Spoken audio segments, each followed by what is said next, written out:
Bueno, y en este momento vamos a estar compartiendo el alimento. La palabra es un alimento. Hemos adorado, hemos orado. Ahora vamos a compartir el alimento sagrado de la palabra de vida, la palabra de verdad. En este momento quiero conversar un poco de un tema muy interesante y me gustaría que usted preste toda y absoluta atención, porque quiero referirme en este instante a los medios de gracia. Los medios de gracia. Y esto es bueno que nosotros, a la luz de la palabra, nosotros sepamos lo que son los medios de gracia, lo que se conoce en teología como medio de gracia.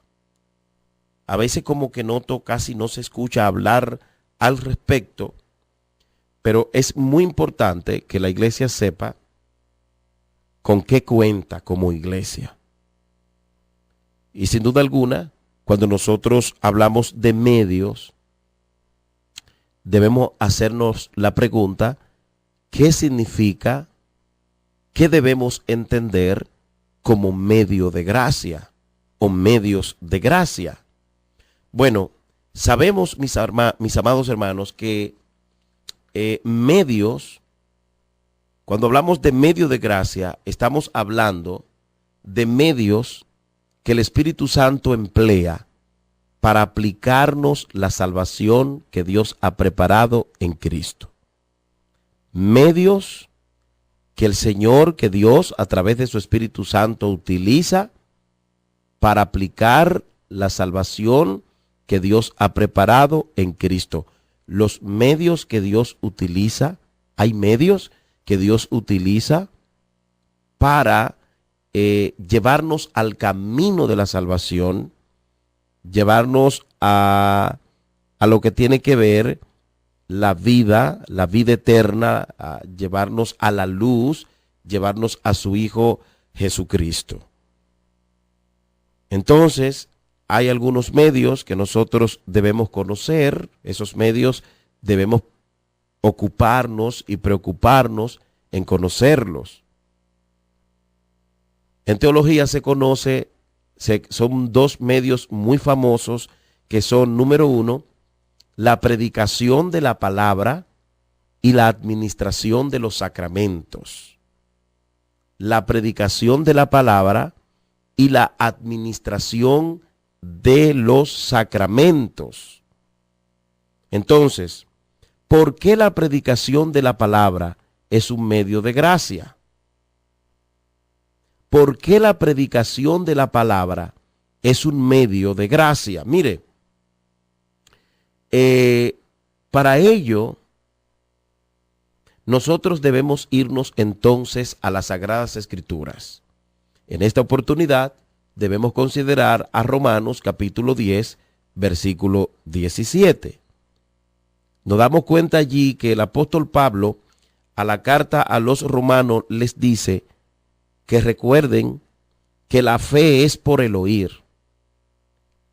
Y es específico cuando dice, y el oír por la palabra de Dios. Sin duda alguna, mis amados hermanos, Pablo está hablando de manera directa que esa fe, ese conocer a Dios, ese entender del ser humano acerca de su vida pecaminosa, la palabra es el principal medio, es el principal medio que Dios utiliza y quiere que nosotros utilicemos para hacer que el pecador, pues, su fe crezca y conozca a Dios. No es igual cuando tú dices que conoce a Dios porque tuviste un sueño, porque tuviste una experiencia, porque viste que Dios sanó a alguien en un lugar. Tú puedes conocer una parte de Dios en ese sentido. Bueno, había un enfermo, oramos por él, Dios lo sanó, conociste que Dios sana. Pero el verdadero conocimiento del plan de salvación, de la vida eterna, de cómo hay que vivir para agradar a Dios, esa fe verdadera crece en la vida del individuo, sin duda alguna, cuando esa persona,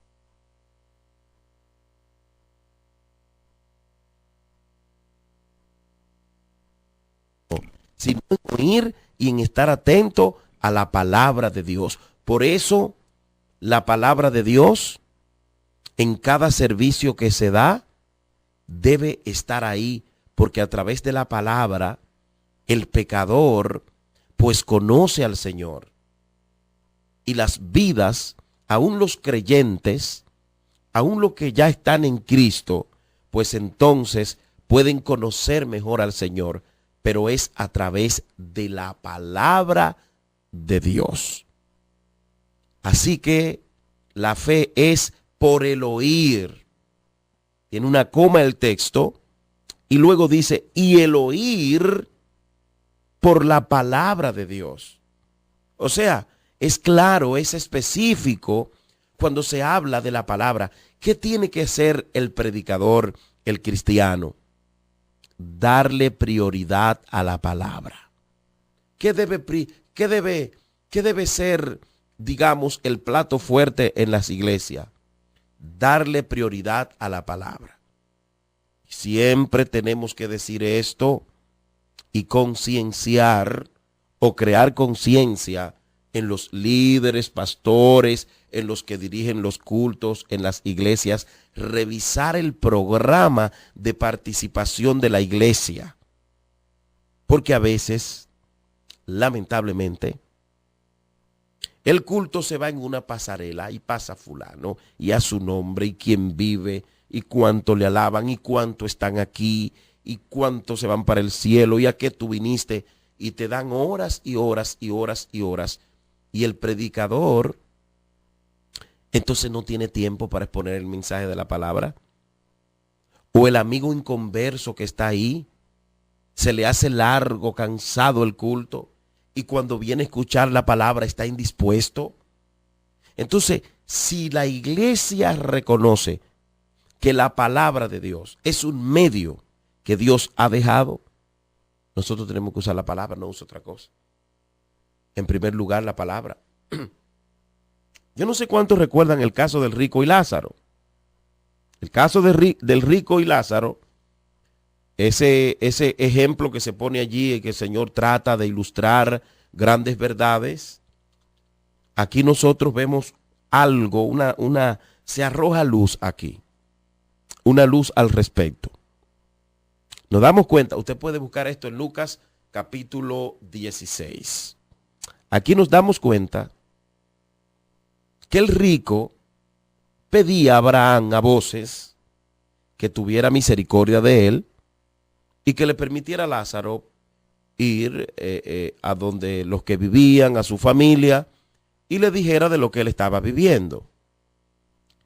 Y daba voces y gritaba al padre Abraham. Entonces él le dijo: una gran cima está puesta entre nosotros y vosotros, de manera que los que quisieran pasar de aquí a vosotros no pueden, ni de allá pasar aquí. Entonces él le sigue rogando: te ruego que envíes a la casa de mi padre. Quiero aclarar aquí que lo que le estaba pidiendo en ese entonces era que Lázaro viniera donde él a mojar pues sus labios, su boca, porque ardía en llama. Cuando Abraham le dice no y le explica el por qué, no voy a detener mucho ahí porque no es el punto. Entonces le dice: pues mándalo a mi familia, a la casa de mi padre, para que ellos sepan de esto. Tengo 5 hermanos, dice el 28, para que este muerto Lázaro, o sea, le testifique y que ellos no vengan aquí. Mis amados, la respuesta que recibe este hombre es una respuesta contundente que nosotros debemos de valorar y de apreciar. La respuesta que recibe es muy interesante. Entonces, cuando él le dice, yo tengo 5 hermanos, mándalo allí para que le testifique y que no vengan ellos también a este lugar de tormento. ¿Sabe lo que le respondió Abraham? A Moisés y a los profetas tienen, a ellos que oigan. Esa fue la recomendación. El rico sigue insistiendo y le dice, no, padre Abraham, pero si alguno fuere a ellos de entre los muertos, ¿se arrepentirán? O sea, y es lógico, va a tener mayor aceptación e impresión. Entonces, ¿sabe lo que le volvió a decir a Abraham? No. Si no oyen a Moisés y no escuchan a los profetas, tampoco se persuadirán aunque alguno se levante de los muertos. Tú sabes lo que le estaba diciendo a Abraham. ¿Qué era lo que predicaba Abraham? ¿Qué era lo que predicaba, corrijo, Moisés? ¿Qué era lo que enseñaba Moisés y los profetas? La palabra de Jehová, señores. Y en ese aspecto, Abraham entendió y marcó también un precedente. Si no escuchan a Moisés, en otras palabras, ¿verdad?, que habla de Jehová, de Dios, y no escuchan a los profetas, no se van a persuadir. O sea, la palabra es más importante, impacta más. Hermano, el que no lo cambia la palabra no lo va a cambiar nadie. Hay mucha gente asustado por muchísimas cosas que han venido al camino y después se van. Pero el que se convertido, valga la redundancia, porque la palabra lo ha persuadido, porque la palabra lo ha impactado, muy difícil esa persona se vaya del evangelio. Por eso a la gente lo que hay que darle la palabra, porque es el medio que Dios ha dejado para él impactar al pecador, para él persuadir de pecado. El Espíritu Santo hace un trabajo que no lo hace un testimonio, que no lo hace nada, solo Dios a través de su palabra. Abraham pudo decirle, ay, sí, es verdad. Se van a asustar cuando vean a Lázaro y se van a quedar atónitos y va a ser un espectáculo esto. Resucitó este muerto y va a ser una cosa del otro mundo y va a llegar de la nada en las nubes y va a ser un aparataje. A Dios no le gustan los aparatajes. Al Señor le gusta la palabra. El Señor le gusta que nosotros demos la palabra. Lo marcó ahí en ese caso. A Moisés tienen ahí. Y tienen a los profetas. Si a ellos no los escuchan y no se persuaden por lo que ellos le dicen, porque un muerto se levante, no. Entonces le dio prioridad a la palabra. ¿Qué recibió Moisés? La palabra. ¿Qué predicaban los profetas de Dios? Los de Dios. La palabra que Jehová le daba. ¿Qué es lo que tiene que predicar el pastor hoy? La palabra. ¿Qué es lo que tiene que predicar el profeta? Milagro y testimonio y venderle a la gente eso. No, la palabra. Porque la palabra es la que cambia. La palabra es la que transforma. La palabra es la que llega a los tuétanos. Eso dice, no es una canción. Es la palabra, mi hermano. Y me da pena y tristeza que hay grupos que se van en gloria, canta, y pasa uno, y le doy gracias a Dios por la oportunidad que se me concede, y viene el otro, y cuánto le alaban, y esto, y un corito, y una vuelta, un coro, y el otro, y la palabra, ¿para cuándo? ¿Para cuándo la palabra? Ya a las 10 de la noche la gente está indispuesto, las mujeres están pensando que el marido le está esperando en la puerta, los adolescentes y los jóvenes están pensando que tienen que irse y no reciben la palabra, porque la iglesia tiene que entender que la palabra es un medio de gracia que Dios nos ha dejado. Señores, no es el canto que va a cambiar a la gente. No es eso lo que va a cambiar a la gente. La predicación pura de la palabra. Digamos como dijo Abraham al rico. Oigan a los que predican. Oigan a los que enseñan. La palabra nunca está de más. La palabra es la verdad.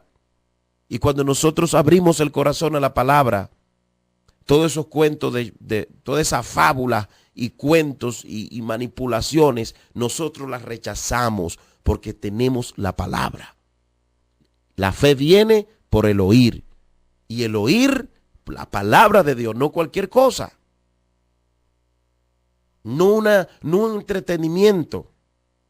Predicar y enseñar la palabra no es hacer chistecitos para tener a la gente contenta o alegre, no. Predicar no es eso, mi amado. Y lamentablemente se cumple lo que dijo Carlos Spurgeon hace muchos años, ese predicador pico de oro, que para los últimos tiempos, en vez de tener pastores alimentando ovejas, vamos a tener muchos payasos entreteniendo cabras. Y hemos soltado la palabra por los cuentos, por los chistes, por los aparatajes. Y la gente sigue igual.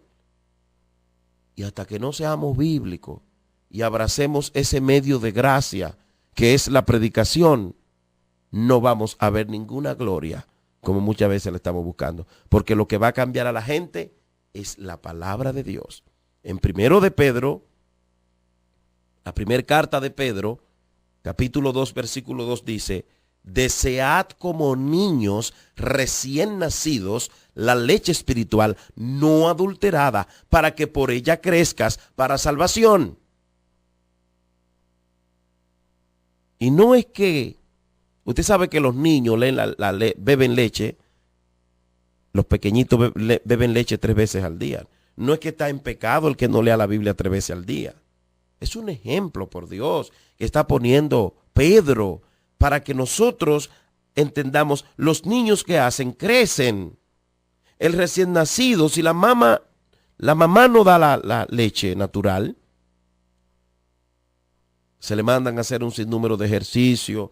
Yo me acuerdo, compra cola de bacalao, a darle mucho chocolate, bebe mucha agua, etcétera, etcétera. Aliméntate bien para que le dé leche al niño. Y el recién nacido, ¿qué hace? Comer y dormir. Y eso lo hace crecer. Entonces, nosotros tenemos que desear como recién nacidos la leche espiritual. Es un ejemplo que se está poniendo allí. ¿Qué es lo que te va a hacer crecer a ti? Los cuentos. ¿Qué es lo que va a hacer crecer a la iglesia? Es la palabra. Pero no con aditivo, no con agregados. Es la palabra la que está ahí escrita, no con conceptos personales, ni tampoco predicada fuera de contexto. Es la verdadera leche espiritual, porque hay muchas cosas que se oyen por ahí, que se parecen a todo menos a la palabra. Entonces eso no hace crecer, eso te daña. Pero cuando tú recibes la leche espiritual no adulterada, entonces tú creces para salvación. El cristiano que se sumerge en el estudio de las Sagradas Escrituras, en el estudio de la palabra de Dios, es un cristiano que alcanza madurez espiritual, es un cristiano que progresa, es un cristiano productivo, no uno que es umbroso, que está en la iglesia para que le hagan chistes, para que lo hagan sentir bien. El cristiano bíblico, él da y no espera nada a cambio, pero ese crecimiento va a venir por la predicación de las Sagradas Escrituras. Tú tienes que ir a tu escuela dominical, tú tienes que ir a los estudios, involucrarte en el estudio profundo de la palabra, porque eso te va a hacer crecer. Sí, vamos a una vigilia y amanecemos orando, muy bien. Amanecemos de silicio, eso no es problema. Estamos en el ayuno, pero tú tienes que estudiar la palabra. La verdadera madurez. La verdadera madurez, la verdadera estabilidad, el verdadero juicio lo pone Dios con su palabra, a través de su palabra. Nosotros como pastores, nosotros como miembros de iglesia, nosotros como iglesia del Señor tenemos que darle prioridad a la enseñanza de la palabra de Dios en las iglesias y en las congregaciones, en los grupos. Y tenemos que poner a predicar buenos predicadores, gente que verdaderamente enseñe, no personas que vayan a dar chismecito, ni cuentecito, ni a vivir una vida contando testimonio todo el tiempo. Eso no es predicar. Usted tiene que dar la palabra, porque eso es lo que quiere el Señor, porque eso es lo que hace crecer a la gente. Y no es que el testimonio es malo, no estoy hablando de eso. Pero mi mensaje tiene que ser basado en la palabra de Dios para poder alimentar a las ovejas. Entonces, ¿qué debo yo hacer? Desead como niños recién nacidos la leche espiritual no adulterada. Pedro se estaba refiriendo a las Sagradas Escrituras. Pedro se estaba refiriendo a la pura y infalible palabra de Dios. Abraham, allá en la historia del rico y Lázaro, se estaba refiriendo a la palabra que daba Moisés y a la palabra que daban los profetas. Pablo se estaba refiriendo en Romanos 10, verso 17, que el oír y la fe viene por el oír, pero no oír cuentecitos ni entretenimiento, no, sino por el oír la palabra de Dios. Es a eso que se estaban refiriendo tanto Pablo, Pedro, y la información que nos recoge Lucas en el capítulo 16. Entonces, la palabra es un medio de gracia, porque a través de la palabra el pecador viene y aún la iglesia sigue creciendo. Mire, el último texto que voy a decir como un argumento que voy a compartir es muy contundente. Es muy contundente. Porque habla acerca de ese medio de gracia. Recuerde que estoy hablando de los medios de gracias. La palabra como medio de gracia, fíjate, es lo que no se queda por arriba. Por ejemplo, en la iglesia nosotros cantamos, hacemos un programa, alabamos a Dios, etcétera, etcétera. Pero en las Sagradas Escrituras, esas alabanzas, por ejemplo, no son para hacer sentir bien a la gente, aunque en cierto modo alegran el corazón. Pero esas alabanzas son para Dios. Nosotros nos alegramos porque somos personas, y es normal, de alegría, emocionales, pero eso es para Dios. Ahora, el autor de Hebreo en el capítulo 4, versículo 12 dice, porque la palabra de Dios es viva y es eficaz, y más cortante que cualquier espada de dos filos. Penetra hasta la división del alma y del espíritu, de las coyunturas y los tuétanos, y es poderosa para discernir los pensamientos y las intenciones del corazón. Entonces, o sea, ese medio que Dios nos ha dado de gracia para entrarle al pecador, señores, no es cualquier cosa. Cuando tú predicas esa palabra bien contextualizada, ese pecador, esa palabra no se va a quedar por arriba. Eso le va a llegar a los tuétanos. Eso le va a partir el alma. Mire, aún yo, anoche yo venía oyendo un mensaje que tenían aquí puesto. Venía guiando. Y yo no me contuve, yo tuve que llamar para acá. Eran como casi las 10 de la noche. Salí de mis clases de terapia familiar y venía oyendo la emisora. Y llamé al locutor y dije, óyeme, pero qué mensaje. Y dije, si hubiese sido inconverso, me convierto. Es porque esa palabra es tan poderosa que aún yo siendo cristiano, eso llegó a mi alma. Créame, hermano. Y tuve que pararme a la derecha y llamar aquí y manifestar que ese mensaje que había puesto ese locutor fue una cosa apoteósica, si pudiera decirse así. Porque la palabra es viva. Entonces, si tú a la gente de la iglesia no le das palabra, tú tienes una iglesia muerta, tú tienes una iglesia fría, aunque brinque y salte. Si esa iglesia no es bíblica, es una iglesia que está muerta, porque lo que Dios a través de su Espíritu Santo y con la palabra le da vida a la iglesia. Pero eso se ha olvidado. Estamos sacando la palabra de la iglesia. Estamos sacando la palabra, ya la palabra es pesada. No me dure mucho predicando. No te pases de 30 minutos. ¿Cómo yo voy a desarrollar un mensaje de 30 minutos? Yo no puedo. Tengo que dejar las cosas inconclusas. Usted me va a tener a mí que oír 45 minutos con mínimo. Pero le aseguro que no se va a cansar. Entonces, poco a poco, el enemigo se ha dado cuenta que ese medio de gracia, la palabra de Dios, es un medio eficaz que llega. Yo he visto gente que se van de rodillas llorando. Esta palabra me dio en el tuétano, me dio en el corazón. Este hombre está diciendo lo que yo vivo y fue que se lo dijeron. Mira, hay gente que cree que... Y fue que le contaron a esa persona que está exponiendo el mensaje. Pero eso no es con cuentecito ni con historia de que yo estuve en el infierno y que vi allí a fulana, Celia Cruz. No, olvídate de eso. Predica la palabra. Aquí no dice que es una canción que va a llegar al tuétano del corazón del hombre. Aquí no dice que es una coreografía, una danza. No, es la palabra. Y es lamentable que le hemos dado tanta prioridad a la pasarela en la iglesia. Y al mensaje le damos la colita. Cuando Dios te está diciendo como iglesia, yo te estoy entregando un medio eficaz.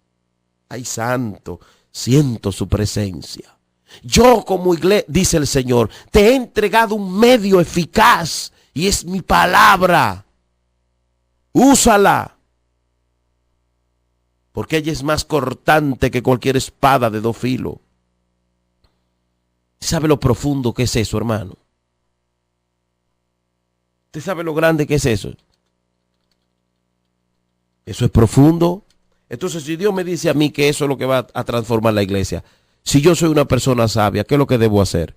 Utilizar la palabra. Yo tengo que usar la palabra. Yo no voy a entretener a la gente. Mira, yo puedo tener la revelación más grande y tú me perdonas, pero yo no te voy a hablar de esa revelación ni de ese sueño. Yo te voy a hablar a ti de la palabra. Y muchos de nosotros hemos caído en el error de querer predicar de lo que yo soñé, de lo que yo vi. Predica de la palabra, que eso es lo que dice la Biblia. Y no es que está mal que tú cuentes un testimonio predicando, no, se puede usar como un recurso, ¿ok? Pero tu idea central no puede estar basada ni en tu experiencia personal, ni en los chismecitos de que te contó el otro, ni tampoco en lo que tú viste o en lo que escuchaste a decir, ni tampoco en lo que te soñaste anoche. A mí dame la palabra, porque eso es lo que yo anhelo. Entonces, hermanos, cuán importante cuando nosotros podemos discernir los conceptos viva y eficaz, nos lleva a estar alertas, listos, activos, dinámicos, prestos, el ir y venir e ir con una eficacia radiante, constante, que nos lleva a las profundidades de nuestros tejidos y parte hasta nuestra alma y el espíritu y va hacia nuestras coyunturas, nuestros tendones, nuestros ligamentos. Oh, gloria a Dios, aleluya, nuestro paquete neurovascular, nuestros músculos y va hacia nuestros tuétanos. Es decir, penetra al interior de nuestros huesos largos. Va ya a las costillas. Gloria a Dios. Va ya a nuestros tuétanos. Hermano, esto es sinónimo de nuestras médulas óseas, roja, blanca, amarilla, que son las que originan nuestras células. Eso se mete a lo más profundo, la palabra. Por eso tenemos que usar la palabra. Preparar la iglesia con la palabra. no con las emociones. Hay gente que están brincando y saltando todo el tiempo y creen que esa es la vida de la iglesia. Hay un momento que no va a haber ni brinco ni salto, que usted va a tener que sacar de abajo y va a tener que sacar la palabra, porque la palabra es la espada. Yo le voy a decir una cosa, esos brincos y esos saltos son buenos dentro de la iglesia, sí. Pero en la calle, cuando el diablo usted se le enfrente, usted no se va a poner a brincar y a saltar. Es con la palabra, porque con eso fue que Cristo lo enfrentó. Y la iglesia tiene que entender eso y hay que decírselo a la gente para que cree conciencia y para que despierte. Usted no puede ser un cristiano emocionista. Que desde que le digan, ¡ay, santo!, usted de una vez prendido. No, olvídese de eso. Préndase. Cuando a usted lo maldigan en la calle y usted use la palabra, préndase ahí que usted tiene que prenderse. Cuando la vecina le odia, cuando alguien le está haciendo la vida imposible y te dice, ven a pelear, ven a matarte conmigo. Ahí es que tú tienes que prenderte en Dios y actuar como dice la palabra. Es ahí que tú tienes que hacerlo. Cuando el hermanito tú sabes que te está criticando, tú ves. Entonces ahí tú tienes que prenderte en la palabra, como se prendió Cristo cuando Satanás lo estaba tentando, que le dijo, si tú eres el Hijo de Dios, di que estas piedras se conviertan en pan. Y Jesús se prendió, como se prende un verdadero cristiano que conoce la palabra. Y le dijo, no solo de pan vivirá el hombre. Ese es el verdadero encendido en Dios. No es encendido común y corriente, tú ves. Y a veces estamos saltando y brincando en la iglesia, en la casa somos unos diablos, y en el trabajo somos unos diablos. Eso no es. Y hay mucho pueblo envuelto en eso. Eso no es. No, tenga cuidado, ese no es el todo de la vida cristiana. Entonces aquí dice Hebreos 4:12, porque la palabra de Dios, y lo repito, es viva y es eficaz y más cortante que cualquier espada de dos filos. Penetra hasta la división del alma y del espíritu, de la coyuntura y los tuétanos, y es poderosa para discernir los pensamientos y las intenciones del corazón. Esas campañas que se dan al aire libre, entonces la hemos enfocado en los testimonios. Y hacemos la campaña de aire libre, cosa que no lo entiende el pecador, que nada más lo entiende la gente de la iglesia. Y como he dicho en otras ocasiones, lo que queda ahí es a veces un grupo de gente al otro día criticando. Ahí había un grupo de locos, porque las campañas las hemos tomado nosotros para nuestra vida, y para gozarnos nosotros. Y muchas veces el pecador ni entiende lo que estamos haciendo ahí. Y al otro día es el cuchicheo en el barrio. Había un grupo de cristianos ahí voceando y no entendieron nada. Pero cuando tú preparas un mensaje al aire libre, en una campaña evangelística, ¿ok? Cuando tú llevas una campaña y predica un mensaje para esa gente que es inconversa, que no entiende, y tú le das una leche, un alimento como lo puedan entender, la gente se va a convertir. Pero lo que pasa es que a veces vamos con la ropa puesta de hacer guerra en la calle, sin ser ese terreno en un sentido. Y la gente no entiende muchas veces lo que hacemos. Pero cuando tú le predicas esta palabra, que es viva, que es eficaz, que penetra, que es como una espada de dos filos, y entra a la división del alma y del espíritu, y se mete a la coyuntura y a los tuétanos, y es poderosa, entonces esa palabra transforma y cambia al individuo. Señores, no tengamos miedo de presentar el mensaje. El evangelio no es un aparataje. El evangelio no es presumir el poder de Dios. El evangelio no es tú quererle demostrar a los otros que Dios te usa. Presenta el mensaje. Presentemos el mensaje como Cristo lo presentó. Un mensaje sencillo, un mensaje llano, un mensaje elocuente, un mensaje que la gente lo pueda entender, lo pueda digerir. Porque a veces la gente dice, ¿qué fue lo que dijeron? Yo no sé. Y eso no está bien.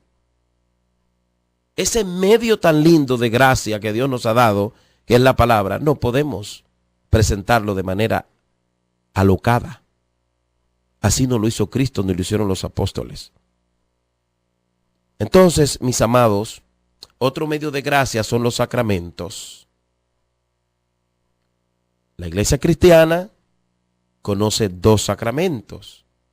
Reconoce que Cristo instituyó dos sacramentos. La iglesia popular romana reconoce 7. Nosotros reconocemos porque entendemos que Cristo lo instituyó, dos sacramentos. Los sacramentos son los signos visibles y sellos del pacto de gracia instituidos por Dios para la iglesia de hoy, por medio de los cuales la fe de los electos es fortalecida. Y si buscamos en Génesis capítulo 17, vamos a darnos cuenta allí de una verdad muy linda, muy grande, muy especial para nuestro crecimiento espiritual, ya que esto, sin duda alguna, nos arroja mucha luz y conocimiento acerca de este segundo medio que es el sacramento. Dice Génesis 17, verso 7, estoy leyendo en la Biblia Reina Valera, y estableceré mi pacto entre mí y ti, así dice, entre mí y tu descendencia después de ti en sus generaciones por pacto perpetuo para ser tu Dios y el de tu descendencias o el de tu descendencia después de ti. Dios ha establecido o estableció por allá en los tiempos de Abraham un pacto en el Génesis perpetuo, amén, porque descendemos de Abraham, y lo dice claro, este pacto después de ti seguirá en sus generaciones, y es un pacto perpetuo para ser tu Dios. Hermano, Dios es nuestro Dios. Esto no puede variar. Por eso nosotros no podemos tener otros dioses ni postrarnos a otros dioses. Dios es Dios de toda carne, declara su palabra, y seré Dios de tu descendencia después de ti. Aquí vemos cómo Dios está sellando una vez y para siempre este pacto glorioso, que luego vemos en Colosenses, vaya ahora a Colosenses, capítulo 2, ok, Colosenses capítulo 2, ahora vamos al Nuevo Testamento, versículo 11 al 12, donde dice, vamos a ver esto que es tan interesante.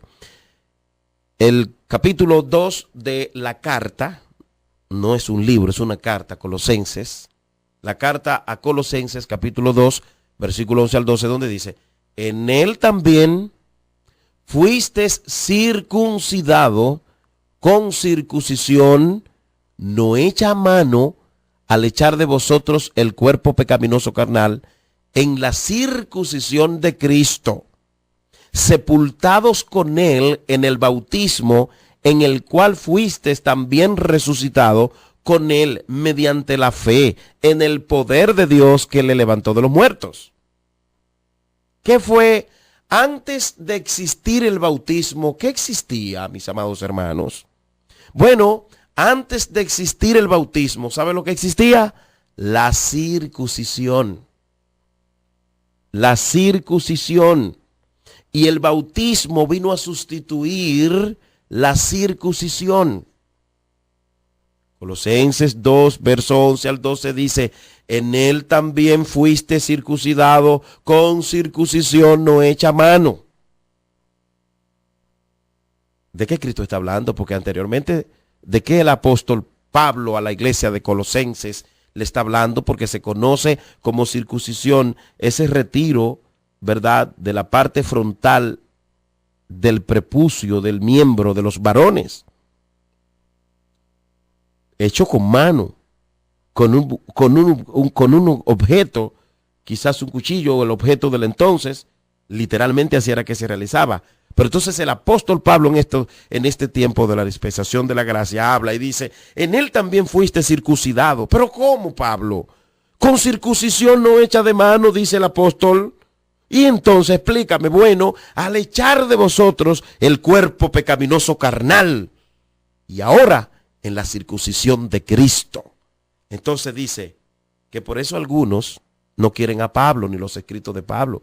Dicho sea de paso, lo que enseñan que todavía de manera literal usted tiene que circuncidarse para estar en santidad, desechan los escritos de Pablo. Sepultados entonces, dice el apóstol, con él en el bautismo, el cual fuiste también resucitado con él mediante la fe en el poder de Dios que le levantó de los muertos. Olvidé decirle, mis amados hermanos, que los sacramentos son dos los que nosotros reconocemos. Número uno, la Santa Cena. Vamos a decir número uno, el bautismo. La iglesia cristiana. Número uno, el bautismo. Yo sé que eso se lo han dicho a usted en su iglesia. Número dos, la Santa Cena o Santa Comunión. Entonces, los sacramentos son medios de gracia. Aquí vemos, mis amados hermanos, cómo el Señor establece el pacto. Y a través de esto nosotros somos santificados. Mire cómo Pablo habló de Colosenses. Pablo estaba hablando de Cristo en nuestro corazón, que nos circuncidó, porque ya en nosotros está el Señor. Aunque no somos perfectos, tenemos a Dios obrando, tenemos a Dios trabajando, tenemos a Dios sacando toda basura, toda mentira, todo engaño. Hay una obra que se está realizando en tu vida. Amén. Y cuando nosotros vamos a las aguas del bautismo, allí como símbolo resucitamos a nivel espiritual con Él, mediante la fe, creyendo en el poder de Dios que le levantó de los muertos. A ese Cristo que nosotros entregamos nuestro corazón, Él circuncidó nuestro corazón, valga la redundancia, quitando ese caparazón sucio, viejo, pecaminoso, malvado, y nos dio vida, vida nueva, vida plena, de tal manera que depositó en nosotros su Espíritu Santo, que es el que nos redarguye de pecado, nos corrige, nos insta y nos lleva a toda verdad. Ahí está el bautismo, mis amados hermanos. Mucha gente no lo entiende, pero es una gran verdad. Y continuando con los medios de gracia, entonces los medios de gracia, ellos sellan, ¿verdad? Sobre todo los sacramentos, ellos sellan y significan la justicia que está en Cristo. Como dije, 2 sacramentos instituyó Cristo. Por eso la iglesia cristiana evangélica tiene 2 sacramentos: el bautismo y la Santa Cena o Santa Comunión. El bautismo es una señal. Amén. Yo quiero que veamos una cita muy interesante que está en Primera de Pedro 3, pero en este caso en el verso 21. Primera de Pedro 3, 21. Busque su Biblia, hermano. Esto es muy importante que usted lo domine. Primera de Pedro nos habla de que el bautismo, oiga bien, que corresponde a esto ahora nos salva, no quitando las inmundicias de la carne, sino como la aspiración de una buena conciencia hacia Dios por la resurrección de Jesucristo. Léalo en su Biblia, que la mía lo dice. Esto está clarísimo. ¿Ok? Primera de Pedro, capítulo 3, versículo 21. El bautismo que corresponde a esto ahora nos salva, no quitando las inmundicias de la carne, sino como la inspiración de una buena conciencia hacia Dios. ¿Ok?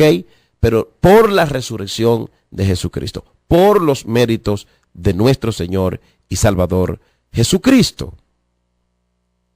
Otro punto, por eso si usted no se ha bautizado, mi amado, usted debe procurar bautizarse, arreglar sus cosas y procurar bautizarse.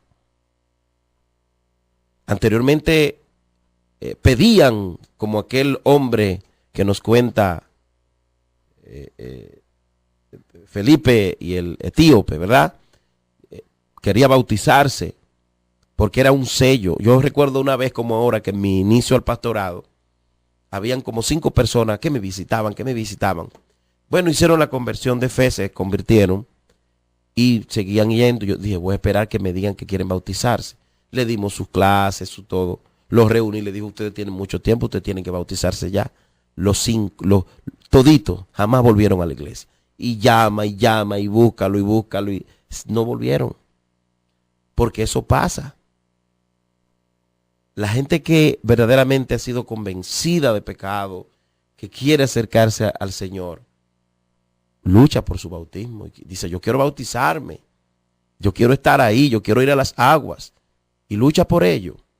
Bueno, entonces, hermanos, el otro sacramento es la Santa Comunión.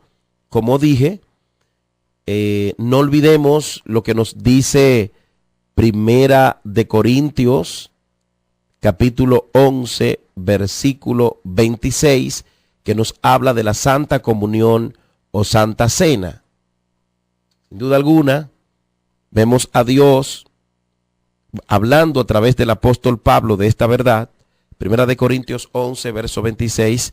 Así pues, todas las veces que comieren este pan y bebieren esta copa, la muerte del Señor anunciáis hasta que Él venga.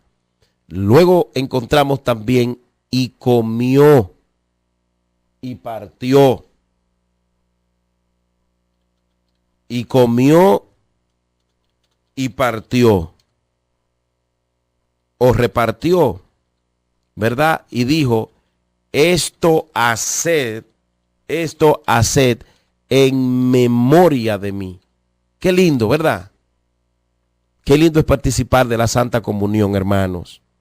Eso es lindo. Recuerdo que la última vez que lo hicimos allá en nuestra congregación, que ahora nos toca en el mes de marzo también hacerlo, un derramamiento solemne y precioso, glorioso, de la unción del Espíritu Santo. Una cosa increíble. Porque hay un misterio profundo en esto, una gloria. Primera de Corintios 11, 24. Y después de dar gracia, lo partió y dijo, esto es mi cuerpo, que es para vosotros. Y dice, haced esto en memoria de mí. Y dice, de la misma manera tomó también la copa después de haber cenado, diciendo, esta copa es el nuevo pacto en mi sangre. Haced esto cuantas veces la bebáis en memoria de mí. Mire qué lindo. Porque todas las veces que comáis este pan y bebáis esta copa, proclaman la muerte del Señor hasta que Él venga. Gloria a Dios. Mis amados hermanos, entonces con esto el Señor,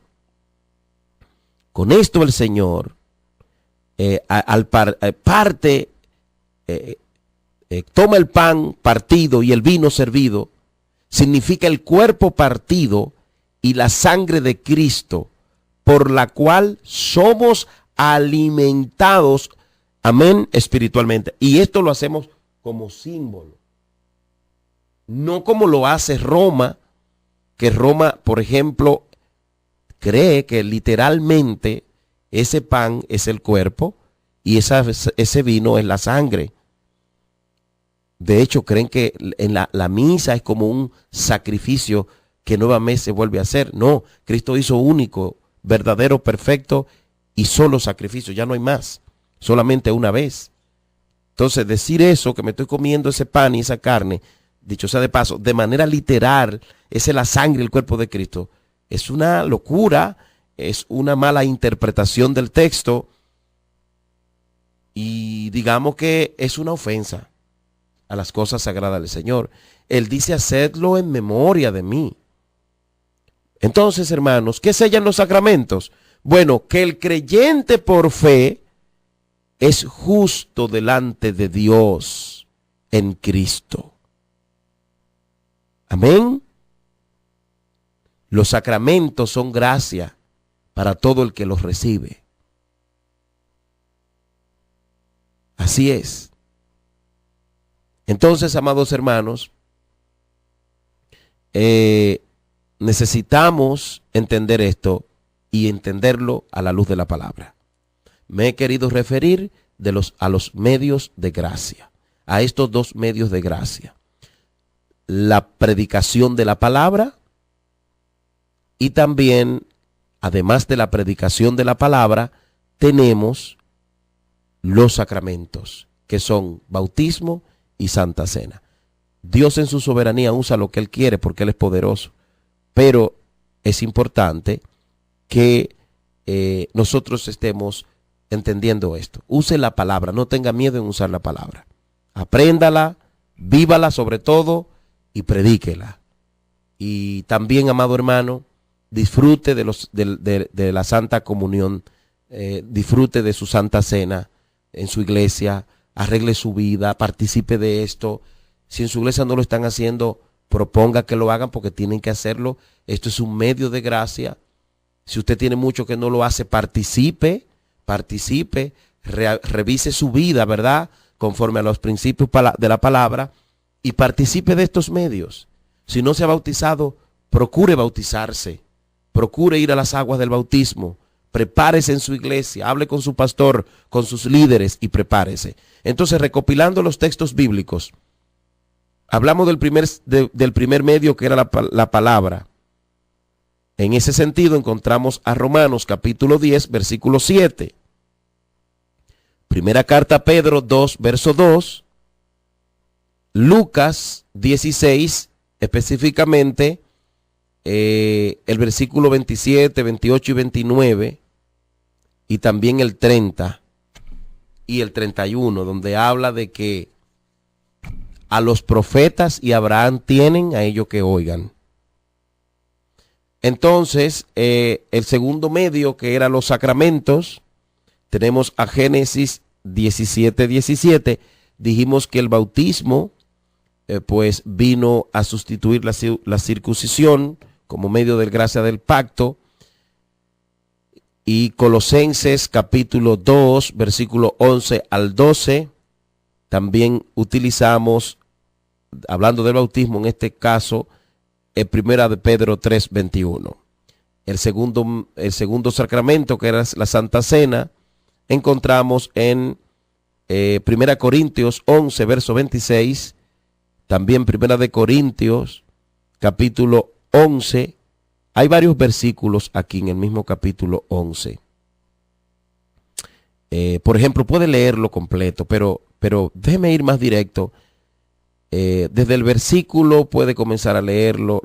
Como le dije, léalo completo, pero la parte que quiero enfocar es desde el versículo 23 de Primera de Corintios, capítulo 11. Hay otra cita que puedo compartirles en este sentido, donde habla de la institución de la Cena del Señor, que es muy interesante nosotros poder dominar esto, hermano, porque verdaderamente que hay muchos inventos y muchas cosas por ahí, y tenemos que ser lo más bíblico posible. Primera de Corintios 11, 26. Ahí habla también de la Cena del Señor. Bueno, hay varios, estos textos quiero dejárselo para que usted pues haga como los de Berea y busque en la palabra. Ahora usted anotó todo eso y va a buscar. Use los medios que Dios le ha dado. Hay más medios, porque Dios es un Dios soberano y Él usa los medios que Él quiere, pero quería enfocarme en desde estos dos para que nosotros sepamos, hermanos, que Dios es lo más organizado que puede haber. Nosotros como sus hijos tenemos que serlo también. Vamos a orar. Padre, te damos gracias, Señor, porque a tu iglesia tú no la has dejado sola ni desarmada, Padre. Te rogamos de todo corazón que tú trates con nuestra vida, que tú trates con nuestra mente, que tú trates con nosotros y que nos ayude a comprender tu palabra. Tu misma palabra dice, y conoceréis la verdad, y la verdad os hará libre. Ayúdanos. Este favor te lo pedimos en el nombre del Padre, del Hijo y del Espíritu Santo. Amén y amén.